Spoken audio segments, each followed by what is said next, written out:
नमस्कार, मैं हूं दीपक चौरसिया। रात के 9 बजने वाले हैं और खोज खबर में वक्त है खबर देने का और खबर लेने का। तबलीगी जमात के आका मौलाना साद ने न सिर्फ कौम को धोखा दिया बल्कि देश के साथ भी विश्वासघात किया।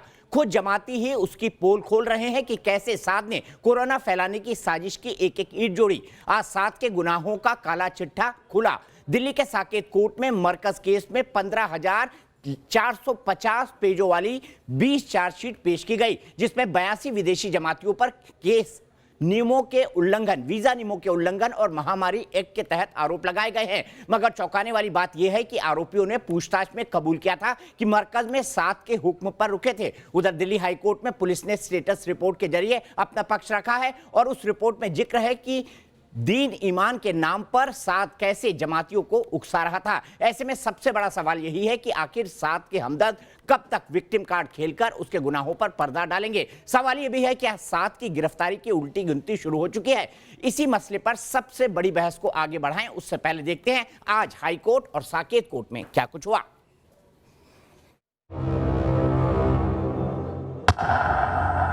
क्या मरकज में साद ने दिया था देश विरोधी भाषण? साद ने लॉकडाउन नियमों को तोड़ने के लिए उकसाया। मरकज में भीड़ को रुकने के लिए साद ने सुनाया था हुक्म। ना अब साद सामने आया और ना ही कोरोना टेस्ट रिपोर्ट साद ने क्राइम ब्रांच को सौंपी है। मगर अंडरग्राउंड साद पर चौतरफा कानून का शिकंजा कसता जा रहा है। आज दिल्ली की 2 अदालतों में तबलीगी जमात के मरकज का मामला पहुंचा। दिल्ली हाईकोर्ट में दिल्ली पुलिस ने स्टेटस रिपोर्ट दाखिल कर अपना पक्ष रखा, तो उधर साकेत कोर्ट में 20 देशों के 83 विदेशी जमातियों की 20 चार्जशीट पेश की गई और दोनों ही अदालतों में दाखिल रिपोर्ट में साद और उसकी करतूत का खुलासा किया गया। आपको स्टेटस रिपोर्ट की पूरी डिटेल दिखाएं, उससे पहले 20 देशों के 82 विदेशी जमातियों की चार्जशीट देखिए। साकेत कोर्ट में 82 विदेशी जमातियों के खिलाफ 15,449 पन्नों की चार्जशीट दाखिल की गई। दक्षिण एशिया से अमेरिका तक 20 अलग अलग देशों के विदेशी जमातियों की यही वो लिस्ट है जिसमें आरोपी संख्या दर्ज है, कौन जमाती किस देश के हैं और कितने हैं। मगर सभी चार्जशीट तबलीगी जमात के मुखिया मौलाना साद और 6 राजदारों के नाम हैं। विदेशी जमातियों पर वीजा नियमों के उल्लंघन समेत गंभीर आरोप लगाए हैं। उन पर टूरिस्ट वीजा पर भारत आने और मजहबी गतिविधियों में शामिल होकर वीजा शर्तों के उल्लंघन का आरोप लगा है। इसके अलावा धारा 144 के उल्लंघन का भी आरोप है। महामारी एक्ट की धारा 217 के खिलाफ भी आरोप जोड़े गए हैं। दरअसल पूछताछ में विदेशी जमातियों ने कबूल किया कि 20 मार्च के बाद वो मरकज में साद के कहने पर ही रुके थे। टूरिस्ट वीजा पर भारत आए और दिल्ली स्थित मरकज मुख्यालय में धार्मिक गतिविधियों में शामिल हो गए। यही वजह है कि दिल्ली पुलिस की क्राइम ब्रांच ने आज 83 जमातियों के खिलाफ दिल्ली की साकेत कोर्ट में 20 चार्जशीट दाखिल कर दी। इस पूरे मामले में क्राइम ब्रांच की अलग अलग स्पेशल टीमें जमात के कोरोना कनेक्शन, मौलाना साद की जो वित्तीय स्थिति है, जो उनके पास विदेशों से जो फंडिंग हुई, इन तमाम बातों पर पुलिस की अलग अलग टीमें अपनी जांच में जुटी हुई हैं। और जब इस मामले में 20 चार्जशीट दाखिल हो गई हैं तो ये माना जा रहा है कि आने वाले समय में मौलाना साद की कारगुजारियों पर भी पुलिस जल्द चार्जशीट दाखिल करेगी। अब देखिए दिल्ली हाईकोर्ट में दाखिल स्टेटस रिपोर्ट में साद की करतूत का खुलासा। विदेशी जमातियों को जबरन क्यों किया गया क्वारंटीन? इस मामले में हाईकोर्ट में दिल्ली पुलिस ने जवाब दिया। इस रिपोर्ट में साफ साफ लिखा है कि धर्म के नाम पर साद जमातियों को कैसे भड़का रहा था। इसका खुलासा स्टेटस रिपोर्ट में हुआ। 21 मार्च यानी जनता कर्फ्यू से ठीक एक दिन पहले साद का एक भड़काऊ ऑडियो क्लिप वायरल हुआ था, जिसमें वो लॉकडाउन तोड़ने की बात और मरकज में रुकने के लिए कह रहा था। स्टेटस रिपोर्ट में जिक्र है कैसे साद और जमात ने कानून की आंख में धूल झोंकने का काम किया। 21 मार्च को तबलीगी जमात के मुख्यालय में मरकज के पदाधिकारियों से दिल्ली पुलिस ने संपर्क किया था और मुफ्ती शहजाद को कोरोना फैलने के बारे में बताया गया। तत्काल कदम उठाने को कहा गया, लेकिन दिल्ली पुलिस के आदेशों पर किसी ने कोई कार्रवाई नहीं की। 24 मार्च को SHO निजामुद्दीन ने जमात से जुड़े लोगों की मीटिंग बुलाई थी, मगर मौलाना साद और दूसरे पदाधिकारियों ने मरकज में शामिल भीड़ के बारे में कोई जानकारी नहीं दी। जितनी रिपोर्ट उतने खुलासे और उतना ही संगीन इल्जाम।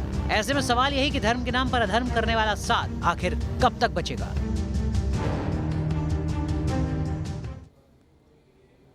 तो रमजान खत्म हो गया है और मेरी जानकारी के मुताबिक मौलाना साद यानी कोरोना साद तबलीगी नहीं, तालिबानी सोच वाली जमात के मुखिया कोरोना 7 का तिहाड़ जाने का रास्ता अब धीरे धीरे साफ होता जा रहा है। इसी पर बात करेंगे। मेरे साथ सिराज कुरैशी साहब है जो कि इस्लामिक स्कॉलर है और जाने माने एडवोकेट है सुप्रीम कोर्ट के। मेरे साथ एमएच खान साहब है, पॉलिटिकल एनालिस्ट है। मेरे साथ वेद भूषण साहब हैं, डेकोरेटेड रिटायर्ड एसीपी हैं दिल्ली के। उनसे समझेंगे पुलिस ने इस एस्पेक्ट में कौन कौन सी चार्जशीट दाखिल की है। मुजिब रहमान है, तालिबानी जमात कहूं, तालिबानी सोच वाली जमात के ये मेंबर है। माजिद हैदरी साहब हैं, पॉलिटिकल एनालिस्ट हैं और साथ ही साथ मौलाना सईदुल कादरी, प्रेसिडेंट है कादरिया इंटरनेशनल ऑर्गेनाइजेशन के। मुजब्बिर, सबसे पहले बताइए, ईद तो खत्म हो गई, ये आपका कोरोना 7 है कहां? अब तो आ जाए देश के सामने। कितना बेशरम है ये, देश के सामने नहीं आ रहा, देश से माफी नहीं मांग रहा है। ये कौन सा इसी मिट्टी का अन्न खाया है उसने? मुजब्बिर, देश के सामने पहले आप उन मुजरिमों को लेकर के आए जो देश के मुजरिम हैं, जिन्होंने देश में कोरोना फैलाया। 7 भी उनमें से एक है। कोरोना 7 उनमें से एक नहीं है, वो सबसे बड़ा मुजरिम है। उसके चलते 33% केस बढ़े हैं। दिल्ली, मुंबई, तमिलनाडु, 17 राज्यों और केंद्र शासित प्रदेशों में कोरोना 7 ने केस फैलाए हैं। इनकार कर सकते हैं इससे आप?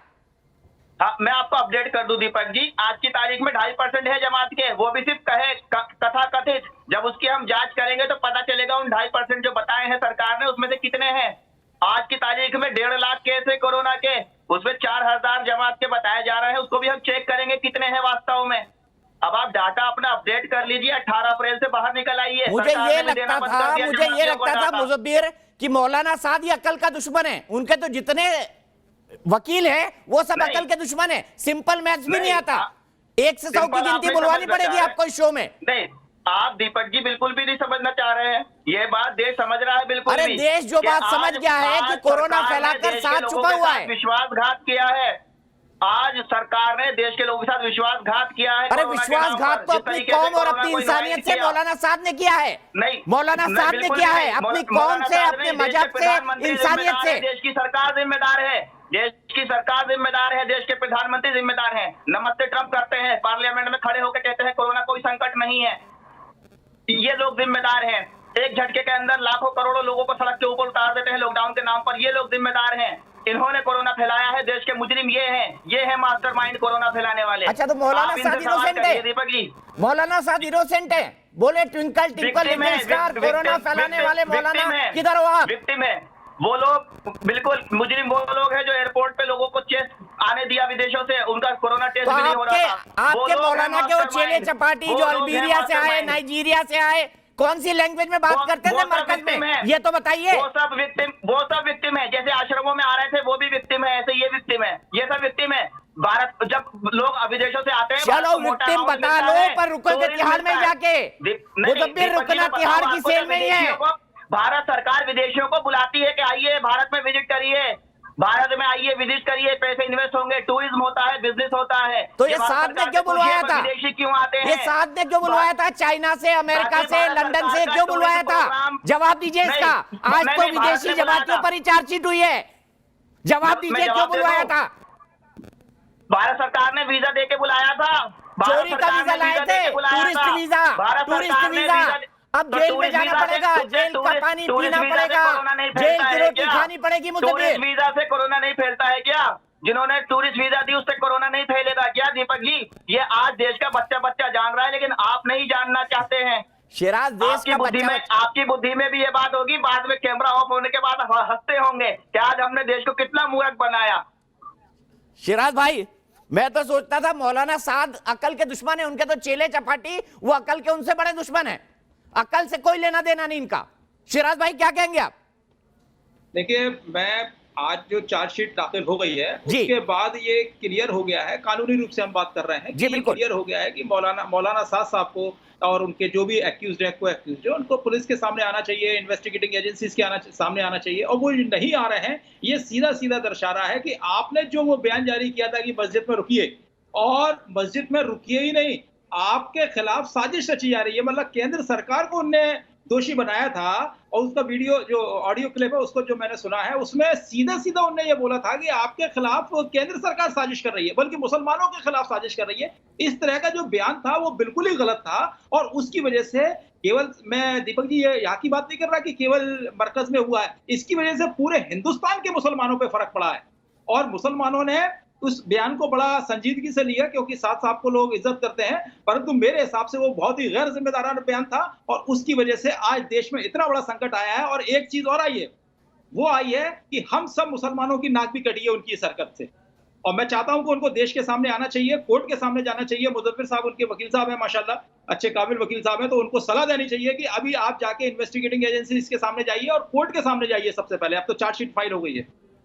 अब मैं बात कर देता हूं आपको। मुजफ्फर एक बात बताओ, ये छुपा हुआ क्यों है? इतना बड़ा धर्म का ठेकेदार है, इतना बड़ा मुल्ला मौलाना है, छुपा हुआ क्यों है? बताओ। देश के सामने आने की उनकी जवाबदारी नहीं बनती, देश से माफी मांगने की जवाबदारी नहीं बनती। क्यों उन्होंने कहा था कि आपके खिलाफ साजिश हो रही है? क्यों कहा मुसलमानों को? ये किसने साजिश करी, बताइए। मैं आपको बता रहा हूं, जैसे स्टेटस रिपोर्ट जैसे जमा हुई है उसी तरीके से, क्योंकि उन्होंने सपोर्ट किया, पूरे इन्वेस्टिगेशन को सपोर्ट किया। जहां जिस लोगों को, जमातियों को बुलाया गया देकर के वो लोग वहां गए, पुलिस को अपने बयान दिए जो पुलिस ने मांगे। अरे साथ ने क्यों नहीं दिए? कोरोना साथ ने क्यों नहीं दिए? मैं सुन रहा हूं ना, मौलाना साथ ने क्यों नहीं दिए? बताओ। मैं आपको मानूं, आज कोर्ट के ये मामला कोर्ट के बाहर है, ये मीडिया नहीं कहेगी कोर्ट ने। आप चुप रहिए, सहयोग नहीं किया इन्वेस्टिगेशन में। मैंने एक्यूज मौलाना आप वकील हैं, आपको सेक्शन 204 पता होगा सीआरपीसी का। 204 के अंदर कोर्ट के अंदर अथॉरिटी है, वो जब चाहे बुला सकती है कोर्ट। आज मामला कोर्ट के अंदर है, कोर्ट जब चाहे बुला सकती है 204 के अंदर। आप डिक्टेट नहीं करेंगे ना कोर्ट को। अब सिराज कुरैशी साहब या दीपक जी नहीं डिक्टेट करेंगे, या मीडिया डिक्टेट नहीं करेगा। मौलाना साहब आपको खुद जाना चाहिए था, एक अच्छे शहरी की तरह, एक अच्छे नागरिक की तरह, एक बड़े मौलाना साहब की तरह।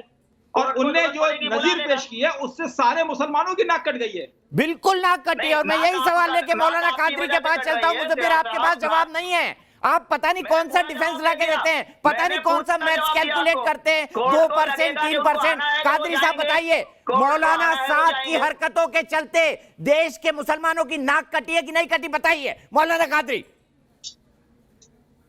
सबसे पहले तो मैं आपके इस चैनल के जरिए तमाम हमारे हिंदुस्तान के भाइयों बहनों को ईद की पुरखुलूस मुबारक। आपको भी बहुत बहुत मौलाना साहब, आपको भी कादरी साहब, आपको भी न्यूज नेशन परिवार की तरफ से, न्यूज नेशन के दर्शकों की तरफ से और पूरे पैनल की तरफ से ईद की मुबारकबाद।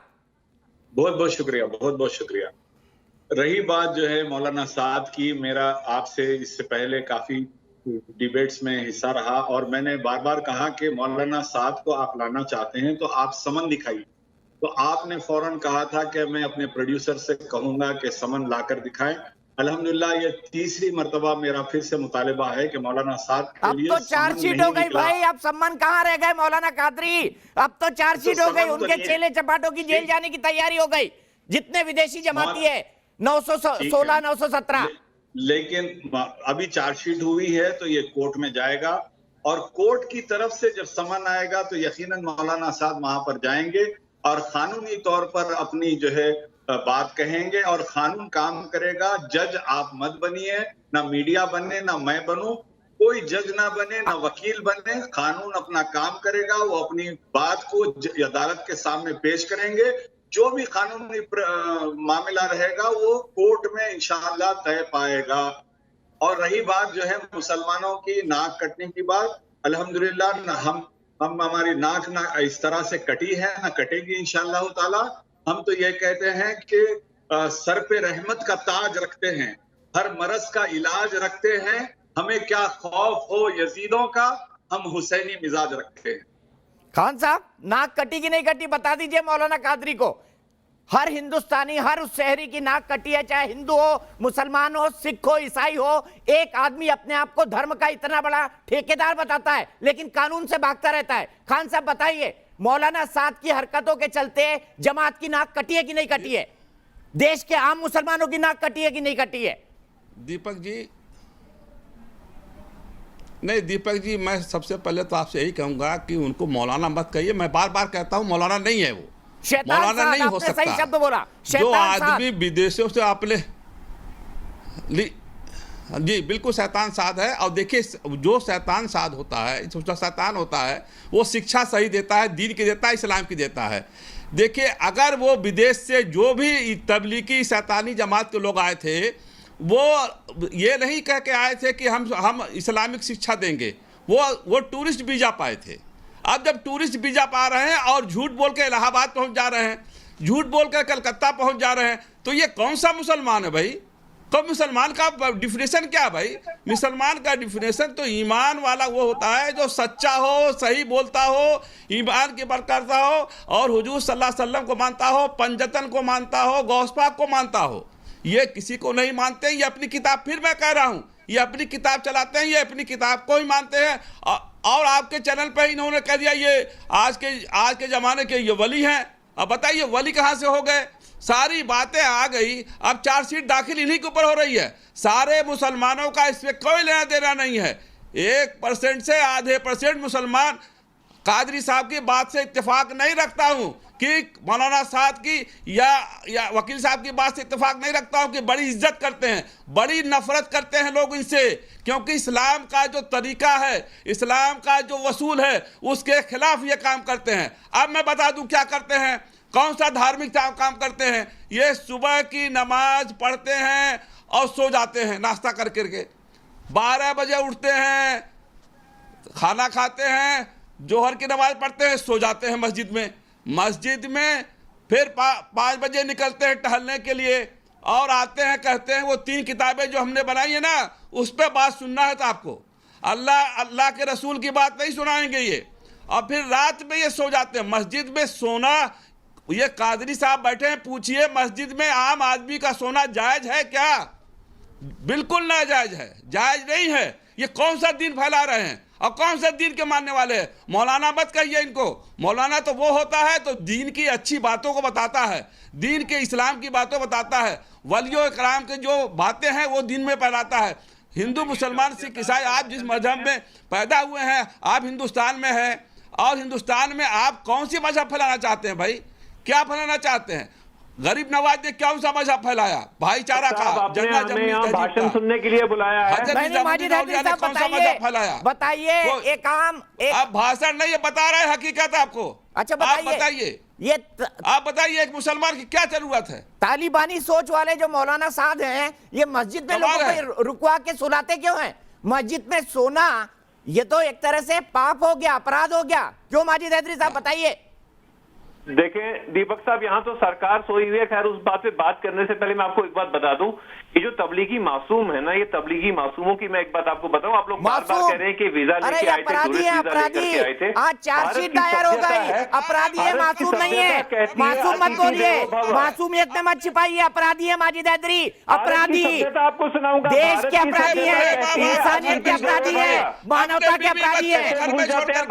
दीन में कहीं नहीं कहा गया है, दीन में नहीं कहा गया चौरसिया जी, दीन में कहीं नहीं कहा गया कि अपने बूढ़े माँ बाप को घर में छोड़ दो, भूखे मरने दो, अपने बीवी बच्चों को छोड़ दो।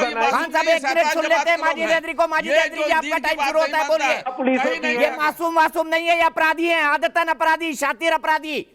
देखें दिलीप साहब, अब मुझे भी तो बात करने का मौके दे जनाब। आप बोलिए, बिल्कुल बोलिए, आपका ही वक्त है। ये जो पुलिस ने जो चार्जशीट बनाई है, पहले हमारे देश में खाकी पुलिस होती थी, खाकी वर्दी होती थी, अब भागवा पुलिस है। भागवा पुलिस जो है, ये चार्जशीट जो है ये वैसी ही बनाती है जैसा सनसनीखेज नॉवल होता है, सड़क छाप नॉवल। आपकी वो यूपी की पुलिस हो या कि दिल्ली की पुलिस हो, या सड़क छाप नॉवल लिखने वाले चार्जशीट बनाते हैं, बेगुनाह मुसलमानों को फंसाने की कोशिश करते हैं। ठीक है। आज की डिबेट जो है, आज अगर किसी ने नाक काटी है हमारी, तो आज भाजपा सरकार ने काटी है। चाइना ने हमारे देश पर कब्जा कर लिया है और भागवा वालों ने मुंह में दही जमा लिया है। अरे माजिद हैदरी, अब मौलाना साहब की बात करो ना। मासूम बोल रहे, अपराधी है वेदभूषण साहब। इनको बताइए खाकी का रंग क्या होता है, ये भगवा बता रहे हैं। और इनको ये भी बताइए वेदभूषण साहब, कानून के हाथ कितने लंबे हैं? जब मौलाना साहब पकड़े जाएंगे तो क्या सलूक होना चाहिए? वेदभूषण साहब बताइए। खाकी को बदनाम कर रहे हैं माजिद हैदरी, माकूल जवाब मिलना चाहिए। दीपक जी नॉवल लिखने वाले हैं ये जो चार्जशीट बनाते हैं। दीपक जी मैं पूरा माकूल जवाब दूंगा। माजिद हैदरी को थोड़ा चुप कराएं, उनको थोड़ा साइलेंट पर रखें। देखें जनाब, चार्जशीट को याद बोलिए। दीपक जी ये अनप्रेसिडेंटेड चार्जशीट है, मैं दोबारा बता रहा हूं, ये एक अनप्रेसिडेंटेड चार्जशीट है। 943 क्रिमिनल्स के खिलाफ चार्जशीट फाइल की गई है, जो हिंदुस्तान के इतिहास का रिकॉर्ड है। मैं दोबारा बता रहा हूं, यह अनप्रेसिडेंटेड चार्जशीट है, जिसमें एक साथ 943 क्रिमिनल्स के खिलाफ कोर्ट के अंदर चार्जशीट फाइल की गई है। पेज आपने बता दिए कितने पेज है, जिसमें फॉरेनर्स भी है।